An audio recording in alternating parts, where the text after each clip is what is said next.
আরে মুসলমান বাবা, খুব ভালো করে কথাগুলা দিল দিয়া বুঝবেন বাবা। এবার আসেন কয়েকটা আয়াত কারিমার কথা আমি আপনাদেরকে শোনাই। এর মধ্যে বাবা কোরআনের মধ্যে অত্যন্ত দামি একটা আয়াত হলো আয়াতুল কুরসি। বাবা আয়াতুল কুরসিটা আমাদের প্রত্যেকের মুখস্থ করা দরকার। আয়াতুল কুরসিটা আমাদের প্রত্যেকের বাবা মানা দরকার, এরকম বোঝা দরকার। এরে মুসলমান, কেন কই নবী আলাইহিস সালাতু ওয়াস সালাম নিজে তা তিলাওয়াত করেছেন। আল্লাহর পয়গম্বর সাহাবা কেরামকে তিলাওয়াত করার নির্দেশ করেছেন। সাহাবীদেরকে পয়গম্বর বলেছেন, আমার সাহাবীরা তোমরা বেশি বেশি করে আয়াতুল কুরসি তিলাওয়াত করো। বাবা সুনানে কুবরার মধ্যে একটা হাদিস আসছেন, আল্লাহর পয়গম্বরের সাহাবী বয়ান করেছেন আয়াতুল কুরসি এমন দামি একটা আমল বাবা। আমরা সবাই যখন রাতের বেলা বিছানার মধ্যে ঘুমাইতে যাই, এর মুসলমান সারাদিন এরকম কাজকর্ম করার পরে, এরকম ব্যবসা বাণিজ্য করার পরে, এরকম দোকানদারি করার পরে, এরকম চাকরি বাকরি করার পরে আওয়াজ করে বলেন তো রাতের বেলা খাওয়ার পরে বিছানার মধ্যে ঘুমানো দরকার আছে না নাই? কথা কয় না। আরে মুসলমান, যখন বিছানার মধ্যে ঘুমাইবেন একটা আমল বলে দেই, আয়াতুল কুরসিটা বিছানার মধ্যে যাইয়া আয়াতুল কুরসিটা তিলাওয়াত করবেন। আরে মুসলমান বাবা, নবী আলাইহিস সালাতু ওয়াস সালামের সাহাবী বড় চমৎকার করে বললেন, আয়াতুল কুরসিটা তিলাওয়াত করে যদি বাবা কোনো বান্দাটা বিছানার মধ্যে ঘুমায়, আল্লাহর পয়গম্বর আলাইহিস সালাতু ওয়াস সালাম বলেন আল্লাহ পাক ওই বান্দার বিছানার মধ্যে তার মাথার কাছে আল্লাহ পাক একজন ফেরেশতা নিযুক্ত করে দেয়। ওই ফেরেশতারা সারা রাত্র তার পাহারাদারি করে এবং সারা রাত্র সর্বদিকের মুসিবত থেকে, সর্বদিকের এরকম ভাবে সর্বদিকের ঝামেলা থেকে, আরে মুসলমান মানুষ শত্রু থেকে, জিন শত্রু থেকে আমার আল্লাহ এই আয়াত কারিমাটা তিলাওয়াত করার কারণে, এই আয়াত কারিমার আমলটা করার কারণে আরে মুসলমান বাবা সারা রাত ওই ফেরেশতার মাধ্যমে আমার আল্লাহ পাক ওই বান্দাটার হেফাজতের দায়িত্ব গ্রহণ করে। চিল্লায়া কোন সুবহানাল্লাহ। আরে মুসলমান, 2 নম্বরের একটা আমল হলো সূরাতুল হাসরের শেষ 3টা আয়াত। অত্যন্ত দামি একটা আমল, অত্যন্ত দামি একটা আয়াত। এরে মুসলমান বাবা, আমরা যারা নামাজ পড়ে দৈনন্দিন ফজরের নামাজ, মাগরিবের নামাজ, বাবা ফজরের নামাজের পরে আমাদের এলাকার ইমাম সাহেবেরা এরকম ভাবে এরকম মুসল্লির দিকে গুইরা এরকম বাবা সূরাতুল হাসরের শেষ 3টা আয়াত তিলাওয়াত করে। আউযু বিল্লাহিস সামিল আলিম মিনাশ শাইতানির রাজিম। আরে মুসলমান 3 বার পরে আয়াতটা পরে হুয়াল্লাহুল্লাযী লা ইলাহা ইল্লা হু আলিমুল গায়বি ওয়াশ শাহাদাতি হুয়ার রহমানুর রহিম হুয়াল্লাহুল্লাযী লা ইলাহা ইল্লা হু আল মালিকুল কুদ্দুসুস সালামুল মুমিনুল মুহাইমিন আল মুহাইমিনুল আজিজুল জাব্বারুল মুতাকাব্বির সুবহানাল্লাহি আম্মা ইউশরিকুন হুয়াল্লাহুল খালিকুল বারিউল মুসাউবিরু লাহুল আসমাউল হুসনা ইউসাব্বিহু লাহু মা ফিস সামাওয়াতি ওয়াল আরদ ওয়া হুয়াল আজিজুল হাকীম। এতটুকু যদি বাবা ফজরের নামাজের পর তিলাওয়াত করেন, মাগরিব পর্যন্ত আমার আল্লাহর পক্ষ থেকে এরকম 70,000 ফেরেশতা আপনার জন্য মাগফিরাতের দোয়া করবে। আবার যদি কেউ মাগরিবের পর পরে এতটুকু বলে পরে আউযু বিল্লাহিস সামিল আলিম মিনাশ শাইতানির রাজিম, আবার যদি এরকম মাগরিবের পরে এই আয়াত কারিমাটা তিলাওয়াত করে সারা রাত বিছানার মধ্যে ঘুমাইবে, আমার আল্লাহ 70,000 ফেরেশতা, আমার আল্লাহ 70,000 নূরের ফেরেশতারা ওই মানুষটার জন্য এরকম মাগফিরাতের দোয়া করতে থাকে। চিল্লা এখন সুবহানাল্লাহ। তাহলে বলেন তো এই আয়াত কারিমাগুলা আমাদের পড়া দরকার আছে না নাই? একটু কথা কন না, আছে না নাই? আমার ভাই, এই আয়াতে কারিমাগুলা আমাদের প্রত্যেকের শিখা দরকার, আমাদের প্রত্যেকের বোঝা দরকার, এবং বোঝার পরে শিখার পরে আমাদের প্রত্যেকের মানাও দরকার। अंदाज़ बयां गरजे बहुत शौक नहीं है, अंदाज़ बयां गरजे बहुत शौक नहीं है, शायद के उतर जाए तेरे दिल में मेरी बात, शायद के उतर जाए तेरे दिल में मेरी बात।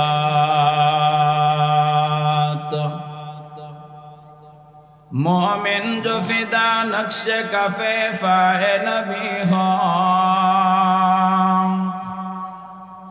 मोमिन जो फिदा नक्श कफे फाए नबी हो वज़ीर कदम आज भी आलम का खजीना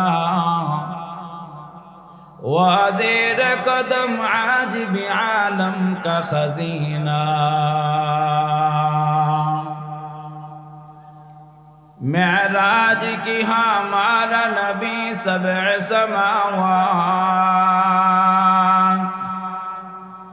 मेराज की हमारा नबी सबअ समावात नहीं बुलवा नबी हम गुनाहगार उम्मत नहीं बुलवा नबी हम गुनाहगार उम्मत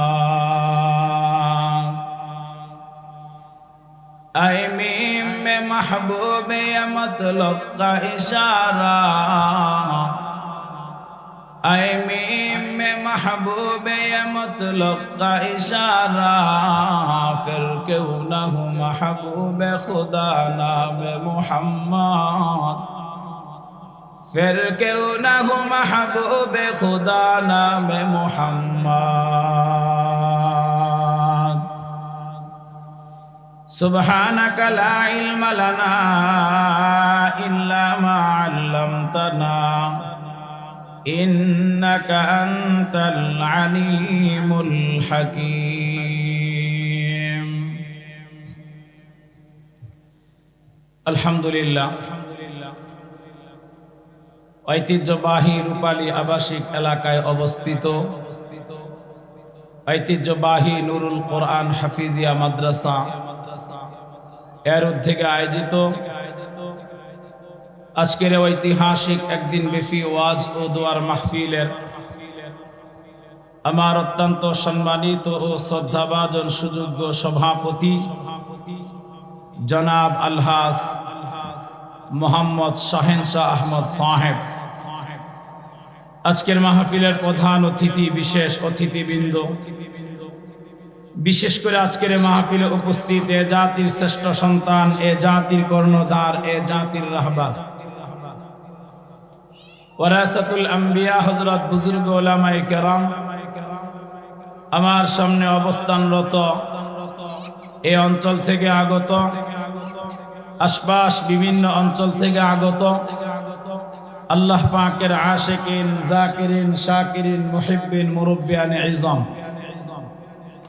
আমার সমবয়সী, আমার কলিজার টুকরা যুবক ভাইয়েরা, পর্দার অন্তরালে অবস্থানরত সতী সাধবী, সর্বগুণে গুণান্বিতা, আমার মায়ের সমতুল্য, আমার বোনের সমতুল্য সম্মানিতা মা ও বোনেরা, মহান আল্লাহ রাব্বুল ইজ্জাহ ওয়াল জালালের দরবারে অসংখ্য অগণিত শুকর ও সুজুদ যে মহান রব্বুল ইজ্জাহ ওয়াল জালাল আপনাকে আমাকে ফিতনার জামানায়, ফাসাদের জামানায় আল্লাহ এই কনকনে শীতের ভিতরে আমাদেরকে আজকের এই মাহফিলের প্যান্ডেলের ভিতরে সামিয়ানার নিচে আসার এবং বসার, আমার মতো অযোগ্যকে আপনাদের সামনে কিছু কথা বলবার মতো তৌফিক যে মালিক দান করলেন, সেই মহান রব্বে করিমের দরবারে আমরা প্রত্যেকেই দিল থেকে মুখ ভরে এবং বুক ভরে সেই মালিকের দরবারে কালিমাতুশ শুকর আদায়ার্থে জবান খুলে প্রত্যেকে পড়ি আলহামদুলিল্লাহ। আর একটু মুহাব্বতে আওয়াজ করে বলুন আলহামদুলিল্লাহ।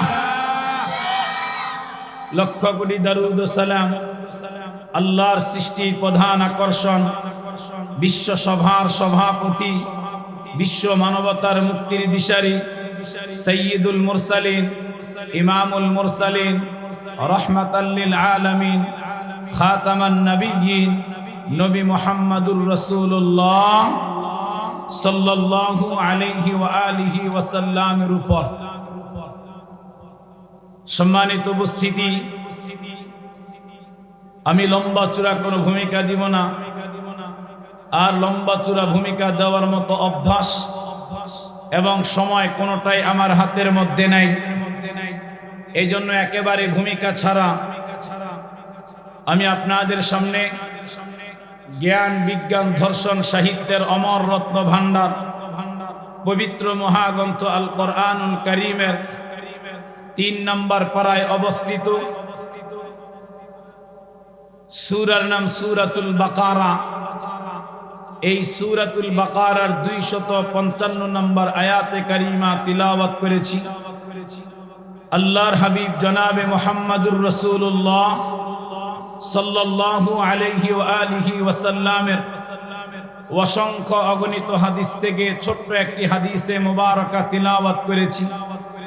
আল্লাহ পাক রব্বুল আলামিন চায় তো এই আয়াতে কারিমা এবং হাদিসে মুবারাকাকে সামনে রেখে নির্ধারিত সময় নির্ধারিত বিষয়ের উপরে তাফসীরি হাইসিয়তে আল্লাহ আমাকে কিছু আমলের কথা মুযাকারা করা আর কথাগুলো আমাদের সকলকে আল্লাহ শেষ পর্যন্ত বসে আমলের নিয়তে শ্রবণ করার তৌফিক দান করুক। সকলে বলেন আমিন।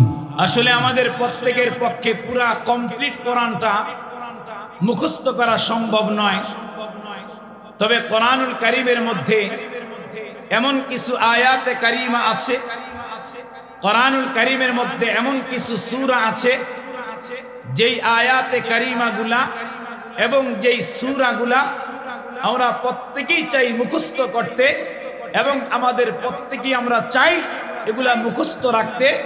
তার মধ্যে অন্যতম আয়াত হচ্ছেন আয়াতুল কুরসি। সুবহানাল্লাহ, জোরে কোন। তো আমি আমার আলোচনাটা আপনাদেরকে বোঝানোর স্বার্থে এই আলোচনাকে কয়েকটা ভাগে ভাগ করব।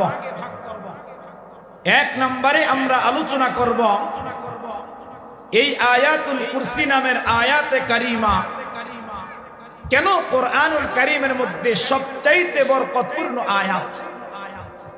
এই আয়াতে কারিমাটা কেন কোরআনুল কারীমের মধ্যে সবচাইতে ফজিলতপূর্ণ আয়াত। আমার ভাই, এটা আমার কথা নয়, আজ থেকে 1500 বছর আগে আল্লাহর পয়গম্বর আলাইহিস সালাতু ওয়াস সালাম নবী মুহাম্মদুর রাসূলুল্লাহ সাল্লাল্লাহু আলাইহি ওয়া আলিহি ওয়াসাল্লামের কথা।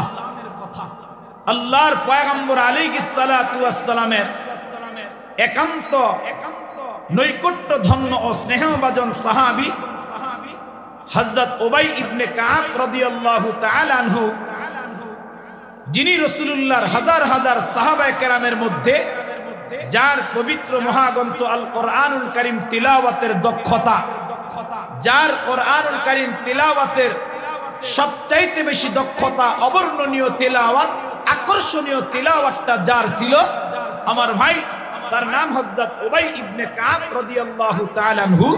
এমনকি স্বয়ং আমার আপনার পয়গম্বরকে মহান রব্বি কারীম আল্লাহ নবী আলাইহিস সালাতু ওয়াস সালামকে নির্দেশ করলেন, আল্লাহ পাক রব্বুল আলামিন তার পয়গম্বর আলাইহিস সালাতু ওয়াস সালামকে অর্ডার করলেন, হে আমার দোস্ত, হে আমার পয়গম্বর, হে আমার হাবিব, আমি আল্লাহ আপনাকে অর্ডার করলাম, আমি আল্লাহ আপনাকে নির্দেশ করলাম, আপনি আপনার সাহাবী উবাই ইবনে কাবের সামনে আমি আল্লাহ পাকের কোরআনটা তিলাওয়াত করেন। জোরে কোন সুবহানাল্লাহ। আরে মুসলমান বাবা, যুবক ভাই, খুব ভালো করে কথাগুলা দিল দিয়া বুঝবেন। নবী আলাইহিস সালাতু ওয়াস সালামকে মহান রব্বি কারীম আল্লাহ, আল্লাহর পয়গম্বর আলাইহিস সালাতু ওয়াস সালামকে আল্লাহ পাক নির্দেশ করলেন, ওয়ার্ডারটা দান করলেন। আরে মুসলমান বাবা, পয়গম্বরকে বললেন, দোস্ত আমার, আপনি আপনার সাহাবী উবাই ইবনে কাবের সামনে আমি আল্লাহ পাকের কোরআনটা তিলাওয়াত করেন। আরে মুসলমান বাবা, আল্লামা ইমামে মুসলিম রহমতুল্লাহি আলাইহি বাবা মুসলিম শরীফের মধ্যে বড় চমৎকার করে হাদিসটা বয়ান করলেন। নবী আলাইহিস সালাতু ওয়াস সালামের সাহাবী হযরতে আনাস ইবনে মালিক রাদিয়াল্লাহু তাআলা আনহু বলেন, আল্লাহর পয়গম্বর আলাইহিস সালাতু ওয়াস সালাম হযরত উবাই ইবনে কাবকে ডাইকা বললেন, উবাই, মহান রব্বে কারীম আল্লাহ আমাকে অর্ডার করেছেন আমি যেন তোমার সামনে যেন আল্লাহ পাকের কোরআনটা তিলাওয়াত করি। সুবহানাল্লাহ কোন। আরে মুসলমান বাবা, হযরত উবাই ডাইকা বললেন, পয়গম্বর মহান রব্বি করিম আল্লাহ আমি উবাইয়ের নামটা ধরে ধরে বলছি কিনা, আল্লাহ পাক আমার নামটা ধরে কি বলছে কিনা, আমার স্বপ্নে আপনি কোরআনটা তিলাওয়াত করবেন। এরে মুসলমান বাবা, তখন রব্বে কারিমের পয়গম্বর ডাইকা ডাইকা বলেন, উবাই হা হা রব্বে কারিম আল্লাহ তোমার নামটা ধরে ধরে বলছে, আমি যেন তোমার সামনে যেন কোরআনটা তিলাওয়াত করি। এরে মুসলমান বাবা, হযরত উবাই হাউমা করে কান্না আরম্ভ করলেন, কারণ আপনার আমার পয়গম্বর, আরে মুসলমান বাবা, নবী আলাইহিস সালাতু ওয়াস সালাম হলেন সাহেবে কোরআন। আল্লাহ পাক পয়গম্বরের উপরে এরকম 30 পারা কোরআনটা আল্লাহ পাক নাজিল করলেন, 30 পারা কোরআনটা অবতীর্ণ করলেন। মুসলমান বাবা, হযরত উবাই ইবনে কাব তো হাউমা করে কান্না আরম্ভ করলেন, আল্লাহ পাক রব্বুল আলামিন আমার নামটা ধরে ধরে বলছেন। এরে মুসলমান, দ্বিতীয় আরেকটা হাদিস আমি আপনাদেরকে শোনাই, কেন আয়াতে কারিমাটা কোরআনের মধ্যে শ্রেষ্ঠ। এই আয়াতে কারিমাটা বাবা কেন কোরআনুল কারীমের মধ্যে অত্যন্ত মর্যাদাপূর্ণ, অত্যন্ত বরকতপূর্ণ। বাবা আল্লামা ইমামে মুসলিম রহমতুল্লাহি আলাইহি বড় চমৎকার করে হাদিসটা বয়ান করলেন। নবী আলাইহিস সালাতু ওয়াস সালামের সাহাবী হযরত উবাই ইবনে কাব ডাইকা বললেন, হে আল্লাহর পয়গম্বর, আমার সামনে যেহেতু আল্লাহ পাক কোরআনটা পড়ার নির্দেশ দান করলেন, আমার সামনে যেহেতু আল্লাহ পাক কোরআনটা তিলাওয়াত করার নির্দেশ দান করলেন, এরে মুসলমান নবী আলাইহিস সালাতু ওয়াস সালাম বললেন, উবাই এরে আবুল মনজির, তোমার কাছে একটা কথা জানতে যাই, তোমার কাছে একটা কথা আমি শুনতে চাই। মুসলমান বাবা, খুব ভালো করে কথাগুলো আপনারা দিলের কান লাগায়া বুঝবেন। বাবা তখন হযরত উবাই ইবনে কাব ডাইকা ডাইকা বলেন, পয়গম্বর বলেন, আমি শুনতে থাকি। বাবা হাদিসের মধ্যে আসছে, আল্লাহর পয়গম্বর আলাইহিস সালাতু ওয়াস সালাম বললেন, হে উবাই, আল্লাহ পাক তার কালামের মধ্যে হাজার হাজার আয়াতে কারিমা দিয়ে আল্লাহ পাক তার কোরআনটা সাজাইছে। এরে উবাই, তুমি কি বলতে পারো কোরআনের মধ্যে সবচাইতে ফজিলতপূর্ণ আয়াতে কারিমা কোনটা? কোরআনের মধ্যে সবচাইতে বরকতপূর্ণ আয়াতে কারিমা কোনটা? এরে মুসলমান বাবা, হযরত উবাই ইবনে কাব সাথে সাথে বাবা কোনো জবাব দিলেন না, সাথে সাথে তিনি বাবা কোনো উত্তর দিলেন না, সওয়ালের কোনো জবাবটা দিলেন না। হযরত উবাই এরকম অল্প সময় চুপ থেকে বলেন, আল্লাহু ওয়া রাসূলুহু আ'লাম।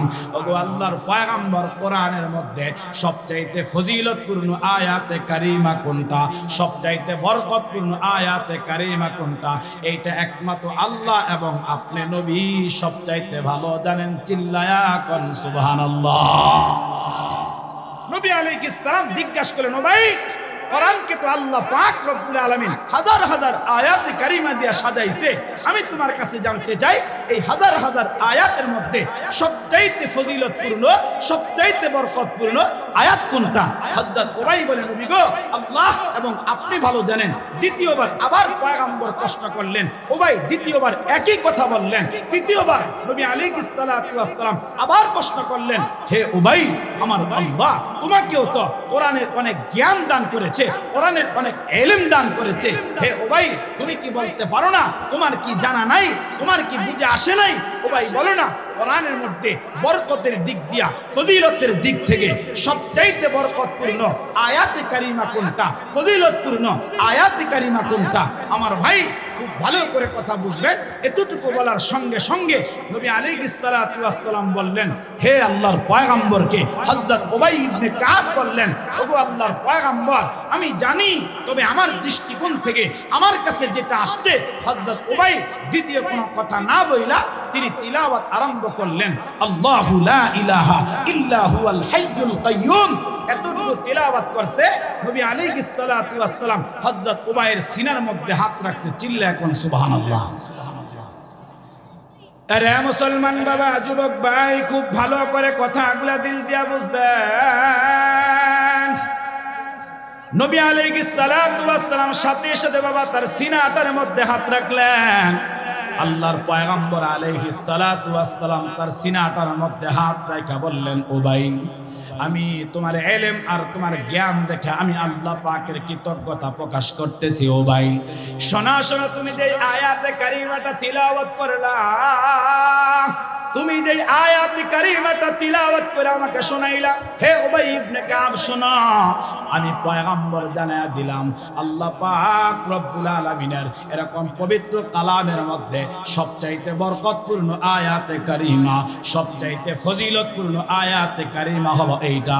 এর মুসলমান, হাদিসের শেষ অংশের ভিতরে নবী আলাইহিস সালাতু ওয়াস সালাম বলেন, এরে মুসলমান, হাদিস থেকে এই মেসেজটা আমরা জানতে পারলাম আল্লাহ পাক রব্বুল আলামিন তার কালামের মধ্যে যতগুলো আয়াতে কারিমা নাজিল করলেন, যতগুলো সূরা নাজিল করলেন, এরে মুসলমান বাবা, এর মধ্যে সবচাইতে বরকতপূর্ণ, এর মধ্যে সবচাইতে ফজিলতপূর্ণ আয়াত হচ্ছেন আয়াতুল কুরসি। মুসলমান বাবা, তাহলে আমরা এই কথা দ্বারা এটা বুঝতে পারলাম আল্লাহ পাকের কোরআনের সবচাইতে বরকতপূর্ণ আয়াত হলেন আয়াতুল কুরসি। সুবহানাল্লাহ। এখন আপনাদের দিলের মধ্যে একটা প্রশ্ন জাগতে পারে, আমাদের প্রত্যেকের দিলের মধ্যে এই কষ্টটা আসতে পারে যে হুজুর, শুধু আয়াতুল কুরসি এত দামি কোরআনের মধ্যে আল্লাহ পাক কোরআনটাকে 30টা পারা দিয়া নাজিল করছে, 114টা সূরা দিয়া নাজিল করছে, আল্লাহ সাক্তা দিয়া নাজিল করছে, আল্লাহ মঞ্জিল দিয়া নাজিল করছে। আরে মুসলমান বাবা, খুব ভালো করে কথাগুলা দিল দিয়া বুঝবেন বাবা। এবার আসেন কয়েকটা আয়াতে কারিমার কথা আমি আপনাদেরকে শোনাই। এর মধ্যে বাবা, কোরআনের মধ্যে অত্যন্ত দামি একটা আয়াত হলো আয়াতুল কুরসি। বাবা, আয়াতুল কুরসিটা আমাদের প্রত্যেকের মুখস্থ করা দরকার, আয়াতুল কুরসিটা আমাদের প্রত্যেকের বাবা মানা দরকার, এরকম বোঝা দরকার। এরে মুসলমান, কেন কই নবী আলাইহিস সালাতু ওয়াস সালাম নিজে তা তিলাওয়াত করেছেন, আল্লাহর পয়গম্বর সাহাবা কেরামকে তিলাওয়াত করার নির্দেশ করেছেন, সাহাবীদেরকে পয়গম্বর বলেছেন আমার সাহাবীরা তোমরা বেশি বেশি করে আয়াতুল কুরসি তিলাওয়াত করো। বাবা, সুনানে কুবরার মধ্যে একটা হাদিস আসছেন, আল্লাহর পয়গম্বরের সাহাবী বয়ান করেছেন আয়াতুল কুরসি এমন দামি একটা আমল বাবা। আমরা সবাই যখন রাতের বেলা বিছনার মধ্যে ঘুমাইতে যাই, এর মুসলমান, সারাদিন এরকম কাজকর্ম করার পরে, এরকম ব্যবসা বাণিজ্য করার পরে, এরকম দোকানদারি করার পরে, এরকম চাকরি বাকরি করার পরে আওয়াজ করে বলেন তো, রাতের বেলা খাওয়ার পরে বিছানার মধ্যে ঘুমানো দরকার আছে না নাই? কথা কয় না। আরে মুসলমান, যখন বিছানার মধ্যে ঘুমাইবেন একটা আমল বলে দেয়, আয়াতুল কুরসিটা বিছানার মধ্যে যাইয়া আয়াতুল কুরসিটা তিলাওয়াত করবেন। আরে মুসলমান বাবা, নবী আলাইহিস সালাতু ওয়াস সালামের সাহাবী বড় চমৎকার করে বললেন, আয়াতুল কুরসিটা তিলাওয়াত করে যদি বাবা কোনো বান্দাটা বিছানার মধ্যে ঘুমায়, আল্লাহর পয়গম্বর আলাইহিস সালাতু ওয়াস সালাম বলেন আল্লাহ পাক ওই বান্দার বিছানার মধ্যে তার মাথার কাছে আল্লাহ পাক একজন ফেরেশতা নিযুক্ত করে দেয়। ওই ফেরেশতারা সারা রাত্র তার পাহারাদারি করে এবং সারা রাত্র সর্বদিকের মুসিবত থেকে, সর্বদিকের এরকম ভাবে সর্বদিকের ঝামেলা থেকে, এরে মুসলমান, মানুষ শত্রু থেকে, জিন শত্রু থেকে আমার আল্লাহ এই আয়াত কারিমাটা তিলাওয়াত করার কারণে, এই আয়াত কারিমার আমলটা করার কারণে, এরে মুসলমান বাবা, সারা রাত ওই ফেরেশতার মাধ্যমে আমার আল্লাহ পাক ওই বান্দাটার হেফাজতের দায়িত্ব গ্রহণ করে। চিল্লায়া কোন সুবহানাল্লাহ। আরে মুসলমান, 2 নম্বরের একটা আমল হলো সূরাতুল হাসরের শেষ 3টা আয়াত। অত্যন্ত দামি একটা আমল, অত্যন্ত দামি একটা আয়াত। এরে মুসলমান বাবা, আমরা যারা নামাজ পড়ে দৈনন্দিন ফজরের নামাজ, মাগরিবের নামাজ, বাবা ফজরের নামাজের পরে আমাদের এলাকার ইমাম সাহেবেরা এরকম ভাবে এরকম মুসল্লির দিকে গুইরা এরকম বাবা সূরাতুল হাসরের শেষ 3টা আয়াত তিলাওয়াত করে। আউযু বিল্লাহিস সামিল আলিম মিনাশ শাইতানির রাজিম। এরে মুসলমান, 3 বার পরে আয়াতটা পরে হুয়াল্লাহুল্লাযী লা ইলাহা ইল্লাহু আলিমুল গায়বি ওয়াশ শাহাদাতি হুয়ার রহমানুর রহিম। হুয়াল্লাহুল্লাযী লা ইলাহা ইল্লাহু আল মালিকুল কুদ্দুসুস সালামুল মুমিনুল মুহাইমিন আল মুহাইমিনুল আজিজুল জাব্বারুল মুতাকাব্বির সুবহানাল্লাহি আম্মা ইউশরিকুন।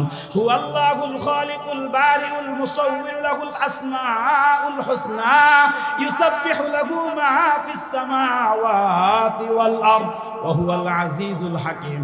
এতটুকু যদি বাবা ফজরের নামাজের পর তিলাওয়াত করেন, মাগরিব পর্যন্ত আমার আল্লাহর পক্ষ থেকে এরকম 70,000 ফেরেশতা আপনার জন্য মাগফিরাতের দোয়া করবে। আবার যদি কেউ মাগরিবের পর পরে এতটুকু বলে পড়ে আউযু বিল্লাহিস সামিল আলিম মিনাশ শাইতানির রাজিম, আবার যদি এরকম মাগরিবের পরে এই আয়াত কারিমাটা তিলাওয়াত করে সারা রাত বিছানার মধ্যে ঘুমাইবে, আমার আল্লাহ 70,000 ফেরেশতা, আমার আল্লাহ 70,000 নূরের ফেরেশতারা ওই মানুষটার জন্য এরকম মাগফিরাতের দোয়া করতে থাকে। চিল্লা এখন সুবহানাল্লাহ। তাহলে বলেন তো এই আয়াতে কারিমাগুলা আমাদের পড়া দরকার আছে না নাই? একটু কথা কন না, আছে না নাই? আমার ভাই, এই আয়াতে কারিমাগুলা আমাদের প্রত্যেকের শিখা দরকার, আমাদের প্রত্যেকের বোঝা দরকার, এবং বোঝার পরে শিখার পরে আমাদের প্রত্যেকের মানাও দরকার। এটা বরকতপূর্ণ আয়াতের কথা আমি আপনাদের শোনাই। ওই বরকতপূর্ণ আয়াতে কারিমা হচ্ছে সূরা আল বাকারার শেষ আয়াতে কারিমা। আমার ভাই, এটার অনেক ফজিলত আছে, অনেক বরকত আছে। এজন্য আমার ভাই, এগুলো আমাদের শিখা দরকার। এদিকে তাকান, এগুলো আমাদের প্রত্যেকের শিখা দরকার, এগুলো আমাদের প্রত্যেকের বোঝা দরকার, এরপরে আমাদের প্রত্যেকের মানা দরকার। আমার ভাই, তাহলে বলেন তো এই যে আয়াতে কারিমার কথা বললাম, যেই সূরাগুলার কথা বললাম, আওয়াজ করে বলতে হবে মুসলমানের আওয়াজে বলতে হবে, বাবা আমাদের প্রত্যেকের এই আমলগুলা করা আমাদের প্রত্যেকের দরকার আছে না নাই? তো জোরে বলেন, আছে না নাই? আরে মুসলমান বাবা, যুবক ভাই, খুব ভালো করে কথাগুলা দিল দিয়া বুঝবেন। বাবা শুধু আমি আপনি শুধু আয়াতে কারিমাগুলা পড়ব, আমি আপনি শুধু বাবা আমল করব এরকম নয়। মুসলমান বাবা, আমাদের প্রত্যেকের সন্তানগুলাকে বাবা কোরআনুল কারীমটা শিক্ষা দেওয়া দরকার। আরে মুসলমান, আমাদের প্রত্যেকের ঘরের মধ্যে কোরআনুল কারীমটা শিক্ষা করা দরকার। আমাদের প্রত্যেকের ঘরের মধ্যে বাবা কোরআনুল কারীমের তিলাওয়াতটা চালু করা দরকার। এরে মুসলমান বাবা, আজকে সমাজের মধ্যে বাবা কোনো শান্তি নাই, আজকে দেশের মধ্যে বাবা কোনো শান্তি নাই, আজকে প্রত্যেকটা ঘরের মধ্যে কোনো শান্তি নাই।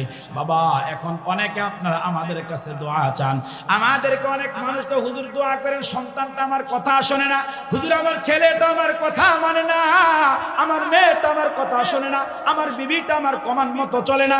এরে মুসলমান বাবা, এটার অনেকগুলা কারণ আছে। হযরত উলামায়ে কেরাম তার অনেকগুলা কারণ বয়ান করছে। বাবা আমাদের বড়রা অনেক সময় আমাদেরকে নসিহত করতে গিয়ে কথাগুলো আমাদের বড়রা আমাদেরকে জানাইছে। আরে মুসলমান, প্রত্যেকের সন্তানগুলাকে এ বাবা কমস কম কোরআনুল কারীমটা শিক্ষা দেওয়া দরকার। আরে মুসলমান বাবা, হযরত উলামায়ে কেরাম এই কথা বলেন না আপনার সন্তানকে ইঞ্জিনিয়ার বানায়েন না, আপনার সন্তানকে ডাক্তার বানায়েন না, আপনার সন্তানকে ডক্টর বানায়েন না, আপনার সন্তানকে উকিল বানায়েন না, জজ বানায়েন না, ব্যারিস্টার বানায়েন না। বাবা এই কথা কোশ্চিন কালো কিন্তু বাবা আমরা বলি না। তবে হ্যাঁ, এতটুকু কথা আমরা বলতে পারি, এতটুকু কথা আমরা আপনাদেরকে বলি, বাবা আপনার সন্তানটাকে কমাস কম 3টা বছর আল্লাহর কোরআনটা শিক্ষা দান করেন। আরে মুসলমান, 3টা বছরের জন্য তাকে মাদ্রাসায় ভর্তি করে দেন। এই সন্তান মাদ্রাসায় গিয়ে নামাজ শিক্ষা করবেন, এই সন্তানটা মাদ্রাসায় গিয়ে কোরআনটা শিখবে, এই সন্তানটা বাবা এরকম মাদ্রাসার মধ্যে গিয়ে বাবা সে জানাজার নামাজটা শিখবে, ওই সন্তানটা এরকম ঈদের নামাজ শিখবে, ওই সন্তানটা শরীয়তের হালাল বস্তুগুলা বাবা শিখবে, ওই সন্তানটা শরীয়তে কোনটা হারাম এটা জানতে পারবে। এরে মুসলমান বাবা, এগুলা জানার পরে সন্তানকে আপনি ইঞ্জিনিয়ার বানান, আমাদের কোনো আপত্তি নাই। তবে আমরা এই কথাটা হলফ করে বলতে পারি, বাবা আপনার সন্তান কোরআন শিক্ষা করার পরে, তার দিলের মধ্যে কোরআনটা ঢুকার পরে, এরে মুসলমান তার দিলের মধ্যে জাহান্নামের ভয় থাকার পরে, তার দিলের মধ্যে আসমানের মালিক আল্লাহর ভয় থাকার পর, এরে মুসলমান বাবা ইঞ্জিনিয়ার হবে। ওই সন্তান বিল্ডিং বানাইতে গিয়া, ওই সন্তানটা ব্রিজ বানাইতে গিয়া, ওই সন্তানটা ফ্লাইওভার বানাইতে গিয়া এরকম কোরআনের জ্ঞান থাকলে বাবা এরকম ইঞ্জিনিয়ারে করতে গিয়া বাবা জমিনে কখনো রডের বদলে বাঁশ দিবে না, কথা কয় না। আরে মুসলমান, যদি কোনো ডাক্তারের মধ্যে কোরআন থাকে, কোন ডাক্তারের মধ্যে যদি কোরআনের আইন বাবা থাকে, কোন ডাক্তারের মধ্যে যদি জাহান্নামের ভয় থাকে, আমরা হলফ করে বলতে পারবো বাবা সে ডাক্তারি করবে বাবা মানুষের সেবা করার জন্য।